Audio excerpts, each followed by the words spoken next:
بہترین جبہ سلایا تھا وہ بھی آپ نے زیبتن کیا. آپ ذرا منظر تو دیکھیں کہ اتنی بہادری کے ساتھ اتنی ہمت کے ساتھ تاتاریوں کو مارا تھا, بلوائیوں کو مارا تھا. پھر بعد میں آپ نے جبہ پہنا. جبہ پہننے کے بعد پھر جو نور الدین زنگی نے وہ منبر دیا تھا, وہ منبر نصب کیا جاتا ہے. جب بیت المقدس کی پوری عمارت تھی, عمارت کے اندر حضرت صلاح الدین ایوبی نے قاریوں کو کہا تھا, او قاریوں سنو سنو, آپ جو ہے اس قلعے کے اندر سب جو ہے کھڑے ہو جاؤ دیواروں پر, اور دیواروں پر کھڑے ہونے کے بعد اب قرآن پڑھو.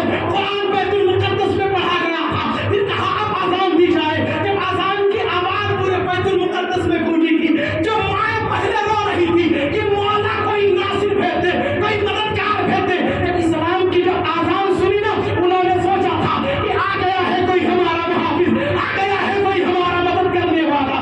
اللہ اکبر. حضرت صلاح الدین ایوبی رضی اللہ تعالی عنہ نے بیت المقدس فتح کرنے کے بعد جو لوگ کافر بچے تھے انہیں قید کیا. قید کرنے کے بعد لوگوں نے کہا تھا, اور لوگوں سنو سنو, حضرت صلاح الدین ایوبی سے مشورہ لے رہے تھے. مشورہ لیتے لیتے یہ کہہ رہے یہ لوگ جتنے قید ہو کر کے آئے ہیں ان سب کو رہا کر دیا جائے یا پھر ان کو مار دیا جائے. صلاح الدین ایوبی نے کہا, صلاح الدین ایوبی نے کہا تھا نانا انہیں مارا نہیں جائے گا, انہیں چھوڑ دیا جائے گا, اس لیے کہ اسلام جو امن مانتا ہے اسے کبھی مانتا نہیں ہے, اور جو اسلام سے بغاوت کرتا ہے اسے اسلام کبھی چھوڑتا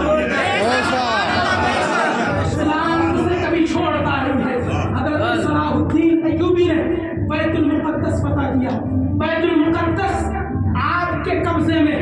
حضرات محترم, پھر ایک ایسا تاتاری بادشاہ اٹھنے کے بعد کہتا ہے جو حاجی جا رہے تھے, حاجی حج کے لیے, ان کے راستے میں جو ہے ان کو لوٹا. لوٹنے کے بعد کہتا ہے اے لوگوں سنو, تم تو محمد کو مانتے ہو نا, آج بلاؤ محمد کو اپنی مدد کے لیے. اتنی بات کہی نا, جب صلاح الدین ایوبی کو اس بات کی خبر پہنچی تو اس مردود نے یہ بات کہی ہے کہ بلاؤ